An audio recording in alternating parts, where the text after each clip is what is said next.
Om Namo Bhagavate Ramakrishnaaya. Sarvopanishad Gavo Dogda Gopalanandana Parthavatsa Sudhir Bhokta Dogdam Gitamritam Mahat.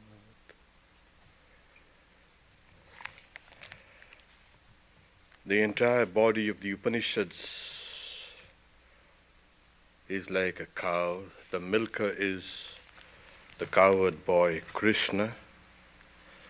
Arjuna, Partha, is the calf. People of purified intellect are the drinkers of the milk, and the milk itself is the supreme nectar called the Bhagavad Gita. We are on the second chapter, 71st verse. We've got two more till we come to the end of this chapter. One of these, this verse answers Arjuna's question. How does a person of steady wisdom, how does he move about? So, in the section dealing with this subject matter, Arjuna had asked, as a person of steady wisdom, Sita pragnascha ka bhasha samadhistasya keshava stitadir kim prabhasheta kima sita vrajeta kim. How does he move about? This is an answer to his question.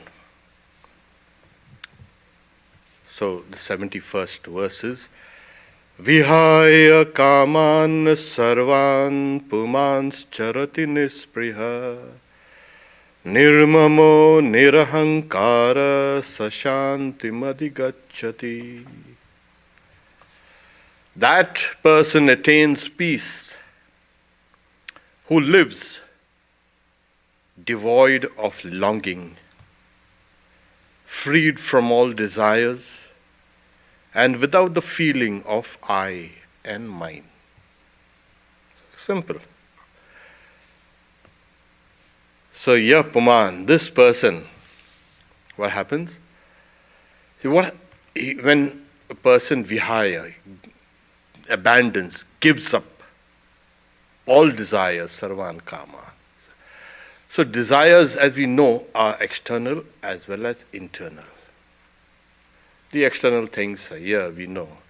Oh, you see something, you dwell on it for a while, you're getting attached. And then that attachment, as we have seen, creates a kind of a longing for that, or hankering for that. And then the hankering impels one to possess that. And if you don't possess that object, then you get dismayed. And when you get dismayed, you get angry.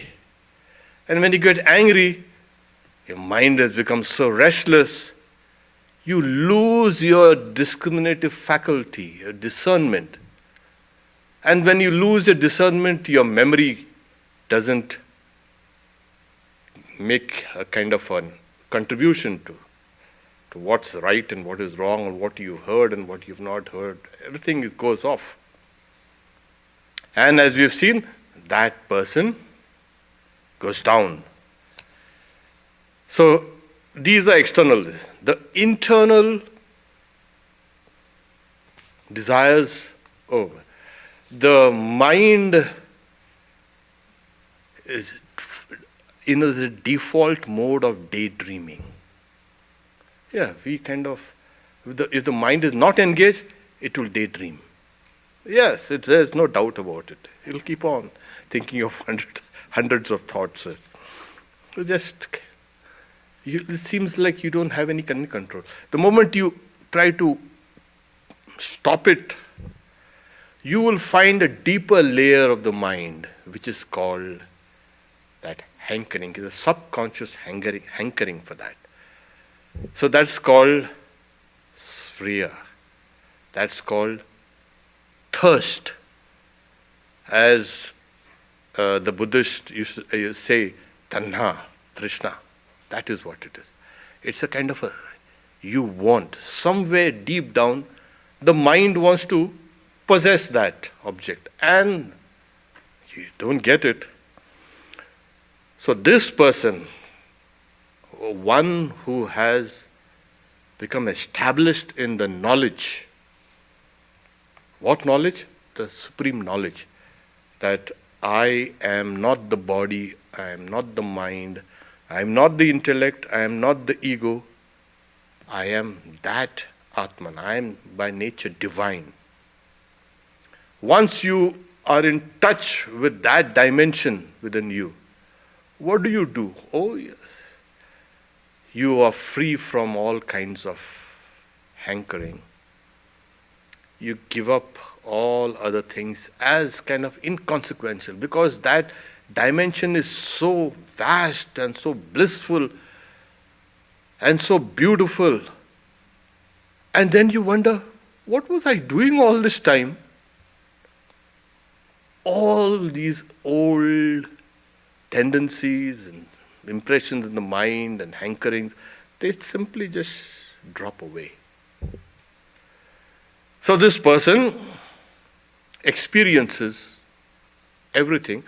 That's because of certain actions that had been performed in the past are carrying forward this body. The body, in case the body doesn't fall down, which is not a kind of a big thing. Who wants to live anymore when you have eternal life? Hey, this temporary life is kind of inconsequential. And in case the body does not, due to something called a prarabdha karma, it's like the wheel that has been set in motion and it is running down. It will, without the momentum now removed, it will run for a while and then it will fall off. It doesn't matter. So this person, he or she will go about, well, without any kind of feeling of I and mine. This person is not attached to, this is my body. See, this is a kind of a huge stumbling block. You don't possess anything and yet you feel, this is my body. If you can get this same feeling, I am the Atman, you're free. Even if you don't want to, this very attachment to the body is taken away and attached now to the Atman, that divine self within you, and you become free. So this person doesn't have the feeling of I and doesn't have the feeling of mine. You see, what happens is, we say that where have we been caught? Yeah, this great enchantress Mahamaya, this divine mother, she catches you on that I and makes you feel, yes, this is yours. Take it, enjoy it, and be with it. So that is where she will hit you. And if you can avoid that blow, you're free. So the idea that I am the body is mine, is what causes all the trouble. This person is free from the idea of this body is mine and I am the body. This person attains peace. Now what is peace? Yeah, peace is everybody looking out for peace. I want peace, I want peace. And where's that peace? Well, it's within you. One attains that which is within you, and that is a tremendous sense of, you can say, an experience. Somehow, it's like that musk deer. It gets a whiff of that musk, and runs about here and there trying to find where this musk is coming from, this aroma is coming from. Well, he doesn't realize that that musk is within itself.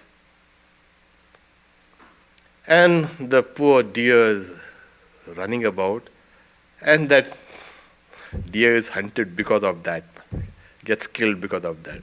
If it would have sat down quietly and understood, it's there within me, I don't have to run about, it will acquire that peace. This is what is there. Once we stop running about, going this and that, and this peace that I want is there within me. So what's the experience of peace? That experience of peace is the experience of the divine self, because the divine self is peace. In one of the Upanishads called the Mandukya Upanishad, it is called Shantam Shivam Advayam. It is peace, it is auspiciousness or bliss, and it is non-dual. So this peace one attains, it's not the peace that you get in the mind, oh, everything is so peaceful, everything is nice and quiet and sublime. That's not that peace. It's a tremendous experience. You feel as if you are now the ocean, and nothing can upset you. Your heart becomes so vast. You'll see the whole world as a kind of a play. So that's a peace that we all want and we will get. Inevitably you will get it. Because that is your real nature. We have been kind of delaying the whole process with these small things. I want this, I want that, I'll see this, I'll see that, I'll eat this, I'll eat that. And we have kind of kept ourselves engaged with all these things. When we understand, these have really no absolute meaning in my life, what I really need is this. If you want it, you'll get it. That's the idea. The whole of religion is this. Seek and you will find. Knock and it will be open to you. Why don't we seek? Why don't we knock? Well, we'll do it tomorrow. What's the time? There's no hurry.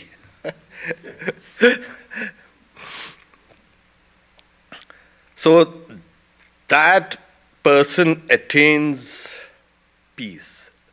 How does that person attain? As we know, attains, the whole section of this chapter is the steadfastness of knowledge. You must be steadfast in that knowledge. Your mind should not waver. The moment you are steadfast, that knowledge digs down deep within and takes root, and then it flowers and the fruits you get. So this person attains this peace through that steadfastness to knowledge. Knowledge of what? Knowledge of that divine nature of yours, not any other thing. So there are two types of knowledge, the Upanishads say. Dve vidhe veditave. The lower and the higher. So there was a sage who goes to another sage. What is that? By knowing which you know everything. And the teacher says there are two types of knowledge. One, the lower knowledge and the higher knowledge. And the lower knowledge consists of all the Vedas and all the sciences and everything is kind of lower knowledge. But it has to be known, he said. And then what's that higher knowledge? That to which all this thing is known, that is called akshara. That which does not decay, that which does not diminish, that which is imperishable. So knowledge of what? Of the imperishable entity. Where is this imperishable entity? As we have been discussing, it's within you. You don't have to go anywhere else. Nowhere else. It is there within you as your real nature. Somehow we have been deflected by seeing things outside, experiencing things outside. But that divine nature is calling on us. If we have not been knocking, that divine nature has been knocking from the other side. Knock. This guy will one day open it. If you don't knock it, the other side is knocking. So this person gives up all desires. And what are desires? We don't even have the stamina to kind of eat 2 square meals continuously. Suppose somebody invites you, you go for a meal, and then somebody else, you come here, we'll give you. Saying, no, I've got my food up till here, I'm full up till here, I can't. I'll throw up with any more food. We don't even know what really enjoyment is. Swami Vivekananda says it's like a kind of a dog enters somehow into the kitchen, finds a bone, and it looks around if anybody has noticed it or no, and then runs out of the door. We are enjoying the world something like this. We really don't know what is enjoyment. So real enjoyment is in the Atman, the divine self. And that's why later on a verse will say, Yastu atmaratireva syad atmatriptasya manava atmaneva cha santushta tasya karyam navide. One whose delight is in the self. One who disports in the self. One whose joy is in the self. That person attains that. So that person attains through knowledge of the reality, that peace. And how does that person then live, walks about, experiences things? Devoid of longing. Yeah. Swami Vivekananda gives another example. A person goes to an auction house, but he is not interested in buying. He's just watching the picture, and the rest of the people there are bidding. And everybody is so involved in how the bids are rising, This person goes and watches that picture without any kind of bargaining, without bidding, without anything. He is the one who really enjoys that picture. So we always, nowadays, we take our phones. Oh, it's a kind of a camcorder. And are we so kind of deprived of experiences that we record it and then you might not even watch it? And you store it, and for what and whom? Why don't we see things properly? And then you'll see that divinity behind each and every object, each and every person. You'll feel that it's going to transform you. So this person walks about, nothing is mine, everything belongs to the Lord. That's what it is. Mine? What's mine? It all belongs to the Lord. And I have a kind of a relationship with God that is, I am either a child of God, I'm a servant of God, or whatever. This I has lost its sting. It no longer possesses that which is not yours. What was yours was always the divine self, the Atman. So this person moves around and attains, he feels free, he is person is liberated. Sri Ramakrishna says, when a goat is slaughtered, its body shakes for a while as if imbued with life. Whenever you decapitate an animal, the head is separated from the body, but there are these kind of still that shakings in the limbs. Similarly, the ego of a jnani, that the person of knowledge, undergoes slaughter when he attains illumination. So the ego is cut. But a trace of that lingers just to carry on the bodily sustenance. It has no power to bind him to worldliness. So it's just kind of post-death, that, what do you call that? There's a technical word for that. Anyway. So we see that person has given up the sense of I and mine. There's a kind of a remnant in the body. It's even when you know that there is something called a Lazarus reflex. A dead person suddenly might cross his arms like that. If his nerves are oxygenated. Person is dead, how did he?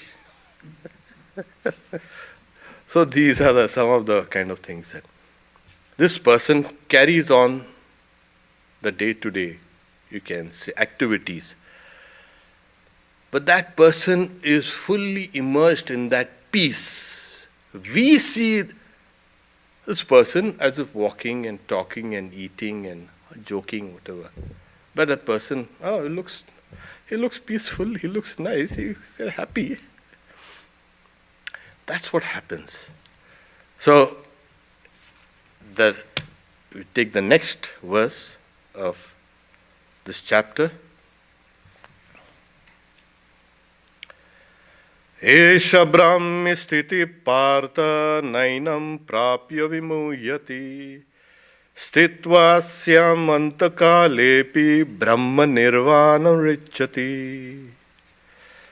So he closes up with this, saying, this, O Partha, that is, O Arjuna, is the Brahman state, the state of Brahman, that absolute.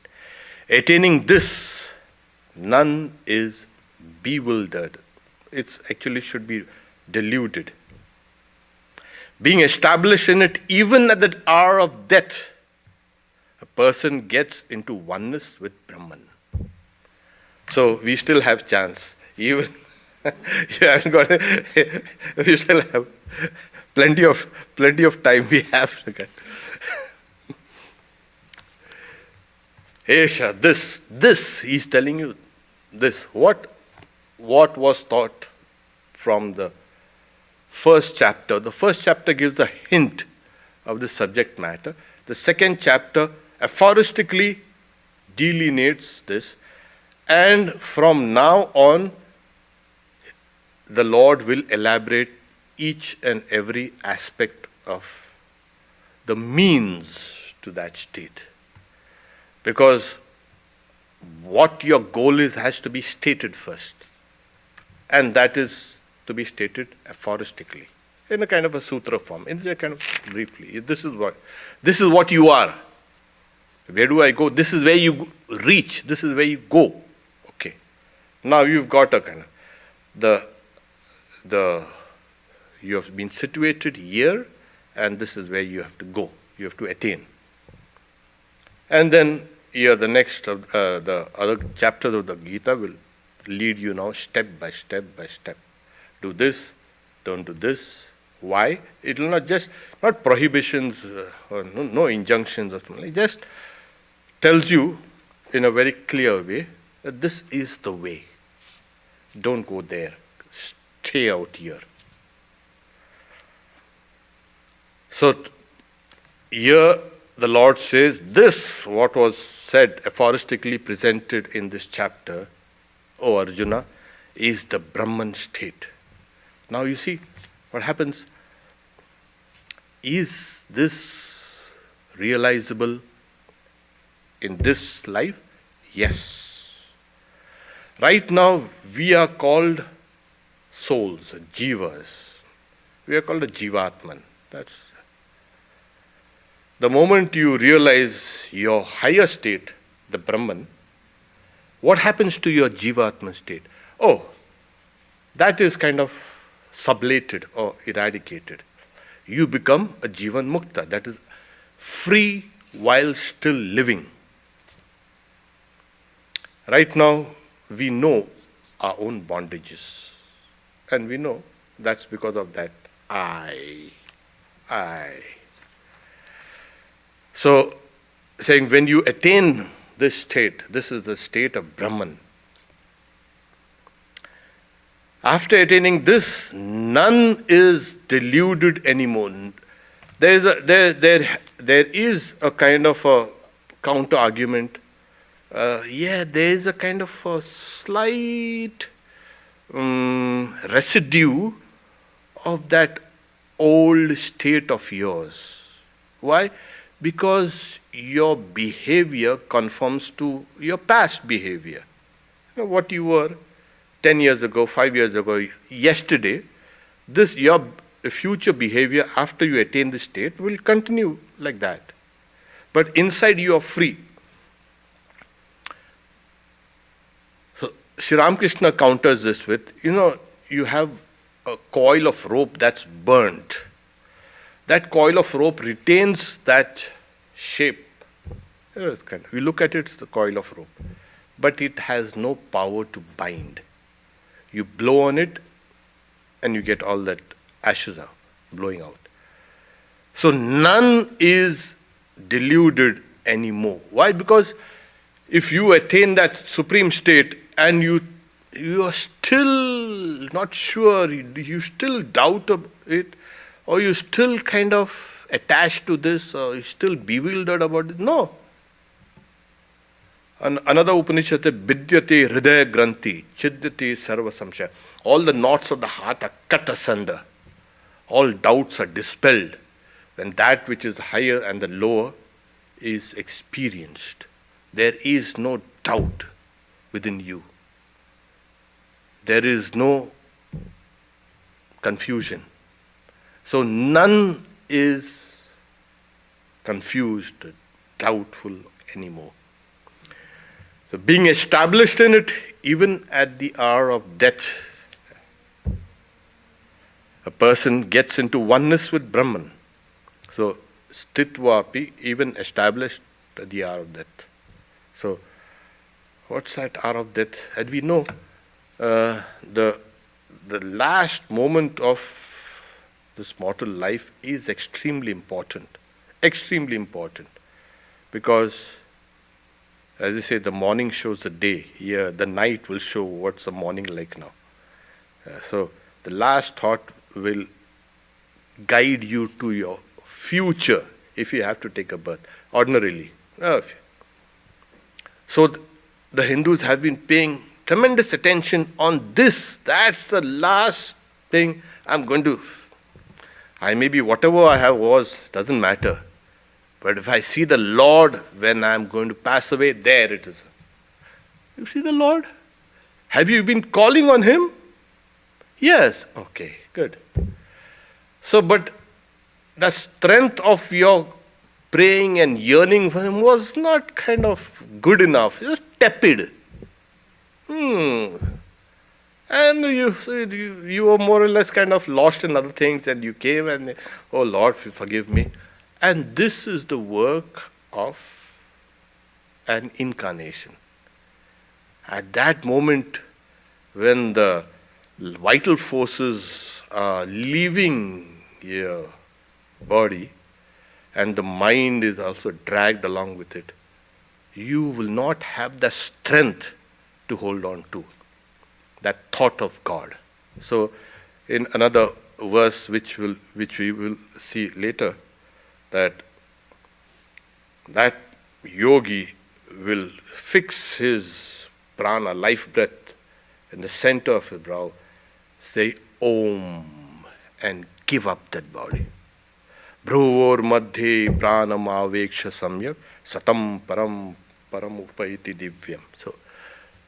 So we may not have that kind of strength to, through yoga, to pull up that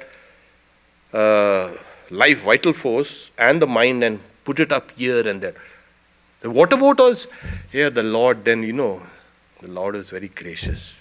This guy wasn't so sincere, but he was my devotee, or she was my devotee. Okay, I'll go. That is the help that comes. At the last moment of that, this person, he has or she has been practicing this for years and years and years and years. So he doesn't need any help, or she doesn't need any help. So that at the last moment, he gets that vision of infinity, experiences that, merges into it. And like you can say, snake that sheds off its old skin, the person just sheds off the body. So being established in it, even at the hour of death, a person gets into oneness with Brahman. So it's called Brahman-nirvana. Nirvana, we know what's nirvana. Not our nirvana, we have a Vedamrita. Nirvana. It is the blowing away of individual existence. It's the analogy is given as a lamp. When the lamp is extinguished because all the oil that was in it has become exhausted, there is no more fuel to burn that flame, and it goes off. Goes off where? That's nirvana. The extinguishing of individual existence. In the Buddhistic philosophy doctrines, you've attained a nirvana. But what exactly is that state? Well, it's nirvana, it's liberation, it's enlightenment. Here, they picked up these words from here, so it's Brahman-nirvana. Getting extinguished in Brahman. That's what it is. We have seen that what it is the completeness, the fullness, the plenitude. Your individual existence finally is extinguished in the universal.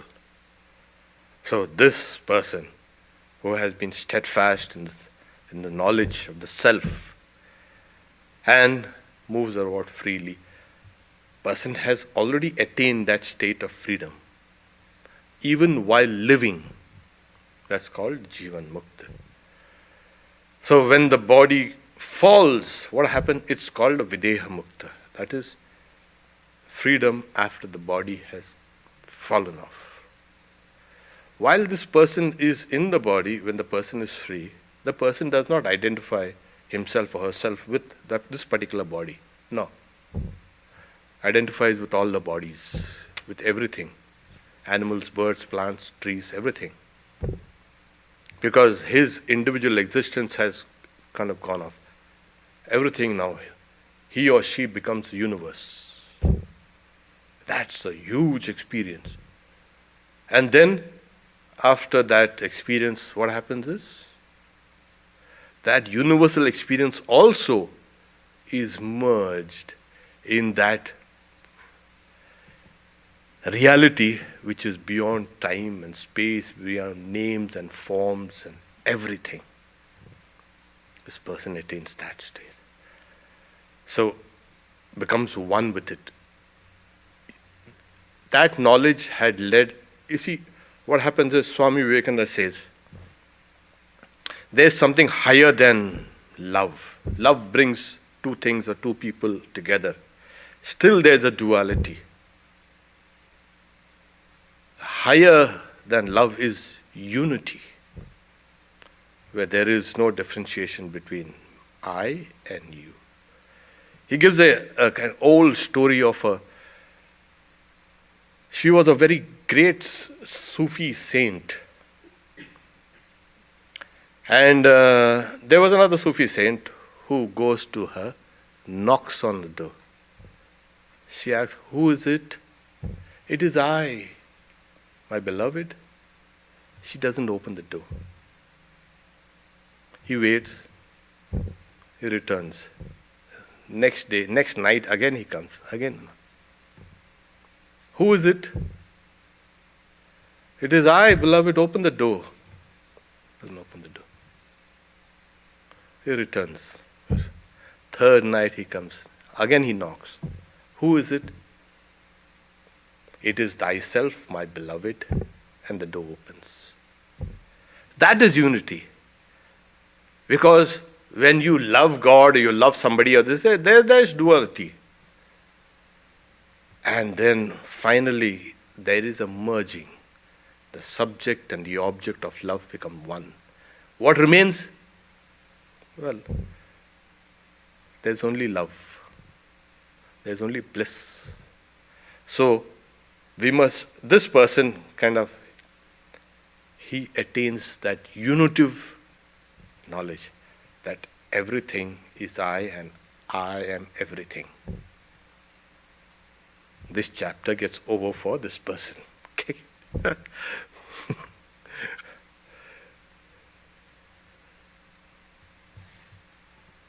Iti Srimad Bhagavad Gita Su Upanishadsu Brahma Vidyayam Yoga Shastre Shri Krishna Arjuna Samvade Sankhya Yogo Nama Dvitiyo Dhyaya. In the Upanishads of the Bhagavad Gita, the knowledge of Brahman, the Supreme, the science of yoga, and the dialogue between Sri Krishna and Arjuna. This is the second discourse designated the Yoga of Knowledge.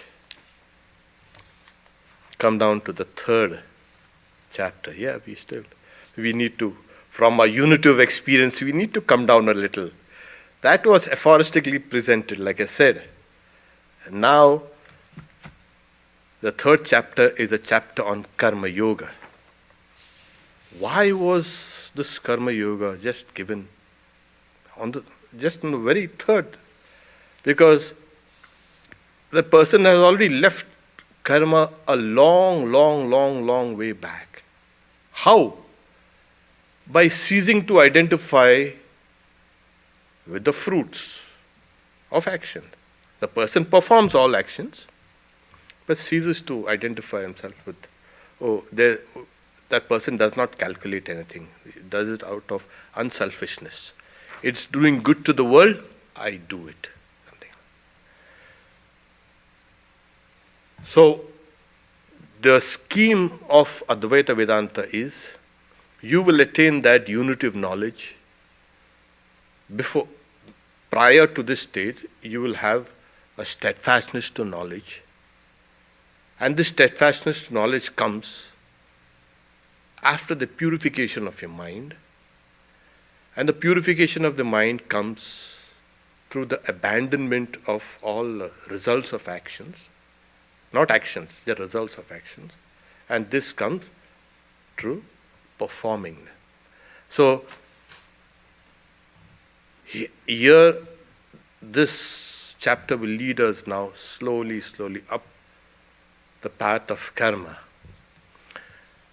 And Swami Vivekananda emphasized the role of karma. He tells Swami Turiyananda, both of them were in this country. Turiyananda was in San Francisco. Of course, he came here also to LA. So we are all blessed. Swamiji, of course, was in LA. Wow, unbelievable. Sometimes I think it seems like a kind of a divine dream. He tells Swami Turiyananda towards the end, Haribhai, he used to call him Haribhai, Brother Hari, I have opened a new path to liberation through this karma. And Swami Turiyananda, he says, anyone who sincerely performs this science of karma, the karma yoga, for 3 days, not 3 days, even 1 day sincerely, that person is going to get liberated. So we have great assurance from the latest of these divine personages. Here also, the 3rd chapter, which is now an elaboration of the 2nd chapter, the Lord is going to emphasize on this work aspect. We are all working. Everything is working. In the human realm, we create new karma. And we receive the fruits of that, or the results of that. As you sow, so shall you reap. Every action has an opposite and equal reaction. In the lower realms, there is only an exhaustion of karma. Lower beings like animals and all, they only can exhaust their karma. They do not perform any fresh karma. Similarly, even the higher realms, all these gods and all these things, they can only exhaust their, you can say, merit. These people exhaust their demerit and these people exhaust. It's only on the human plane that we can create new karma. And we can either go up if we want to or go down. So be careful. And that's the reason why Swami Vivekananda says this human plane is the highest plane, desired even by the gods.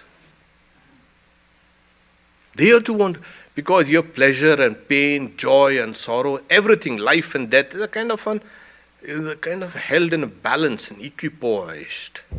You will not get one thing isolated. You will have to drag the whole universe along with what you pull to yourself. You can't do anything. You send a thought, and the thought circuits the universe, returns to you.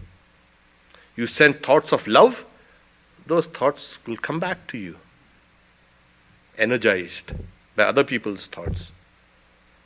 And if you send a, I wish, that thought also will come back to you. This is that. It's a part of that great doctrine of karma. So the Lord looks after the creation, doesn't have to peep in everybody's kind of heart. Hey, what's the guy doing? The Lord has set in motion this. You either elevate yourself or degrade yourself. It's your responsibility. Don't blame God. The other day, there was a psychiatrist, a psychoanalyst. She has a patient, and she says, Swami, I would like to talk to you about this patient. He put some difficult questions. So I said, are you sure? And what is the question? My patient now is angry with God. Oh, she's not alone. There are many people who are angry with God, don't worry. Or there are people who are pleased with God. Yeah. Angry. Why has God done this and this and this and this and this? And the whole thing is a mess. So that this girl, she's angry with God. I had everything going, and suddenly this thing comes up, and her parents are quoting the scriptures. Said this, you will do this, you'll go to hell. Poor girl is kind of distraught. So she's angry with God. So we had a long conversation and kind of gave her some answer. I said, see, you must take responsibility of what you do or what you don't do also. The whole responsibility is thrown on your shoulders. You are the creator of your own destiny. Don't think you are such a weakling that you can't do anything. You've been creating things around you. You've created yourself, you've created your mind, and you're creating the external reality also. So what God does is throw the responsibility back on you. There. Get angry with yourself now. Now. Don't get angry with me. Get angry with yourself. You have a very, very powerful weapon in your hand. And that is this karma. Law of karma. It's not the law of bondage, it's the law of freedom. And if we know its dynamics, we will get out of the mess that we are in. Yes. And slowly we extricate ourselves and we will be led to freedom. So there, the ball is now in everybody's court. So what does God do then? Well, God has a bigger role to play here. You do your work, and I'll give you things to you according to what you have done. I will give it to A, to B, to C, to D, to E accordingly. I will not mix up E's fruits to A, or A's fruit to D, or D's fruit to B. No. That kind of confusion would have destroyed the world, destroyed creation. God is like a kind of mirror. You smile, the mirror smiles. You frown, the mirror frowns. That's all. Yeah. So you've been frowning in front of the mirror, there, and the mirror has been frowning back at you. So you will get what you've been doing in front of the mirror. So God is just a kind of a reflector. You do something, He's got a bigger racket. You hit, the ball is in your court, you hit, and I hit it back to you. He can't lose. But what God does is, He will not give one person's results to another. That means this Lord is omniscient. He knows even in the depths of solitude or in the mind what we have thought. The Lord knows. That person has been secretly thinking about all these things. Nobody knows. Yeah, nobody knows. But I know, Lord. I know. So that's the reason why. And where's that Lord? That Lord is there within all of us. There. It's not there somewhere, kind of looking through a telescope. There. Oh, that guy, he's done something good. Let's throw something. Let's throw a mango there. No, it's there. So that means you are responsible for your actions, and the Lord will grant you what you desire, what you have wished for, what you have worked for, what you have prayed for. Yes, will give you. The more intense your prayer, your wish, your want is, the quicker you'll get it. And nobody can fool the Lord there.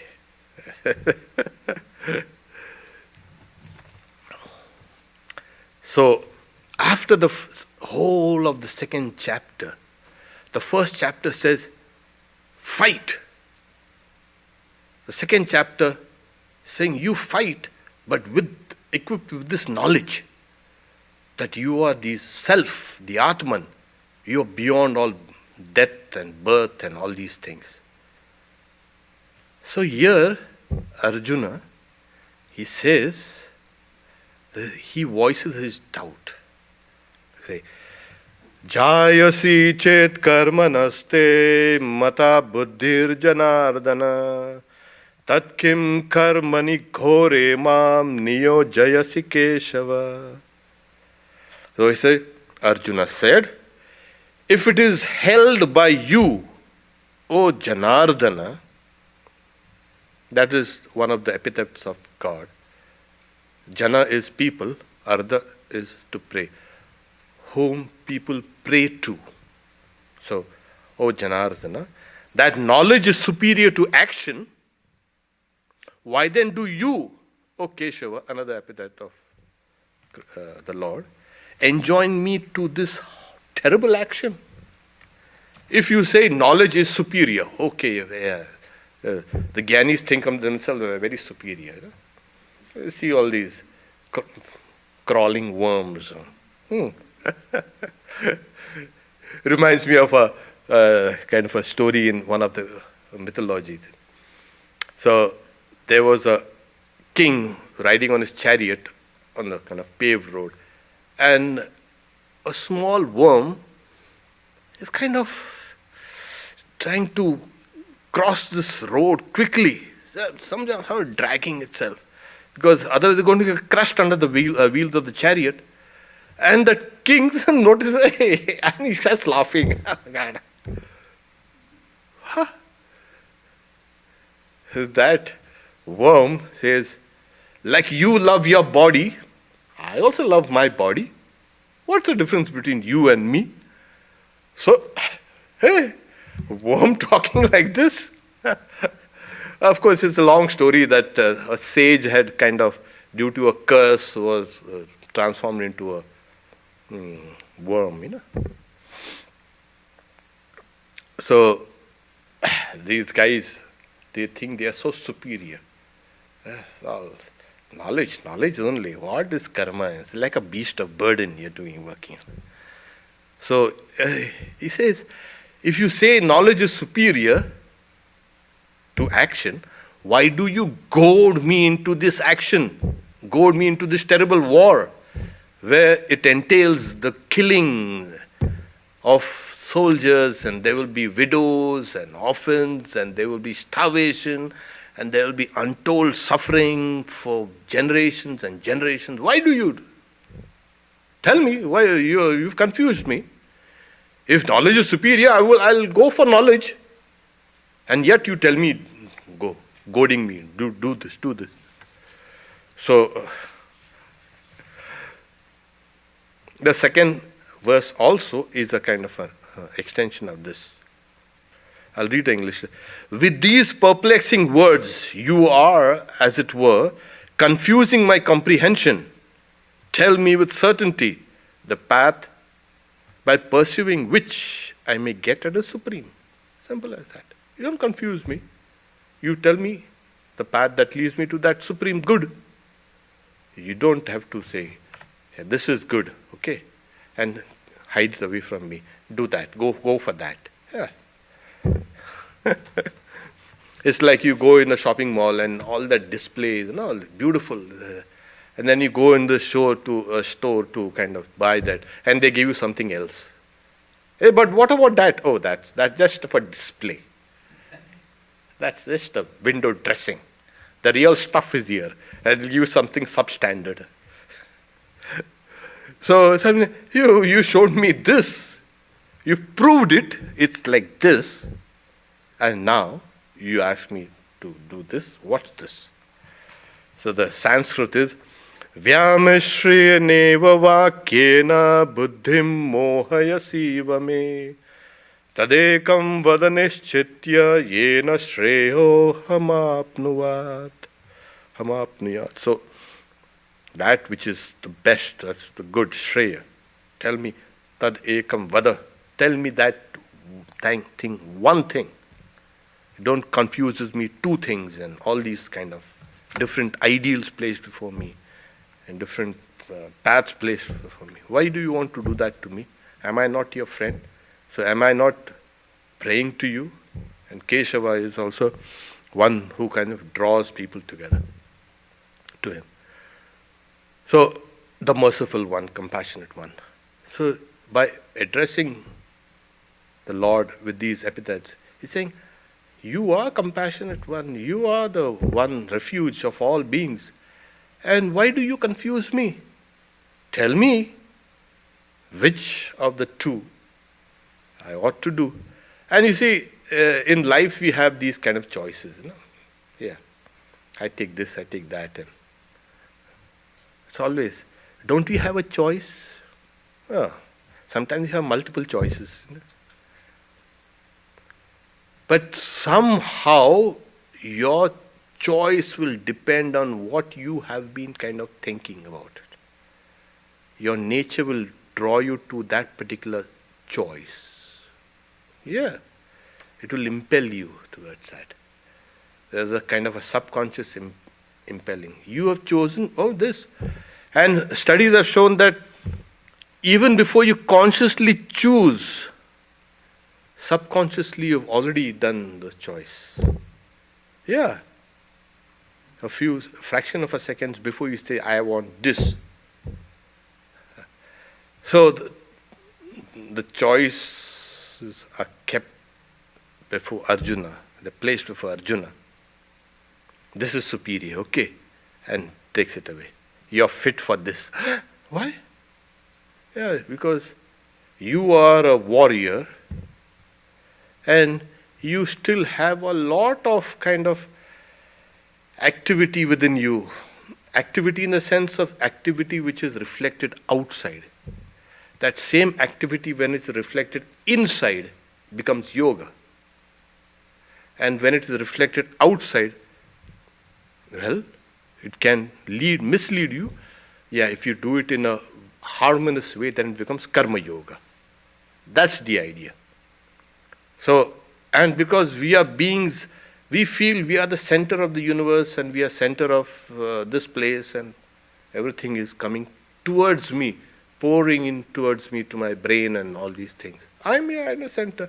Each one of us thinks that we are the center of existence. So we reach out to interact with this, what is coming in. I'll meet you halfway, okay. I'll see you later, I'll meet you. So we are constantly issuing out of ourselves in order to understand the world, to make some sense of this kind of existence. And then I come back, this is what is this is what is that, this is mine, and this is yours, and this is good, and this is bad. And this same reflection of your activity outside, when it is done inside, in a structured way, becomes the path of yoga. So are these people then left to their own devices, to their own kind of confusion? No. Here the Lord comes, saying you can do this systematically. And that's the reason why He'll now teach you the systematic way of how you ought to do things in the external world. And ultimately they will reflect back in the internal world. We stop here for a few questions if there are. Om Shanti Shanti Shanti Harihi Om Tat Sat Shri Ramakrishna Arpanamastu.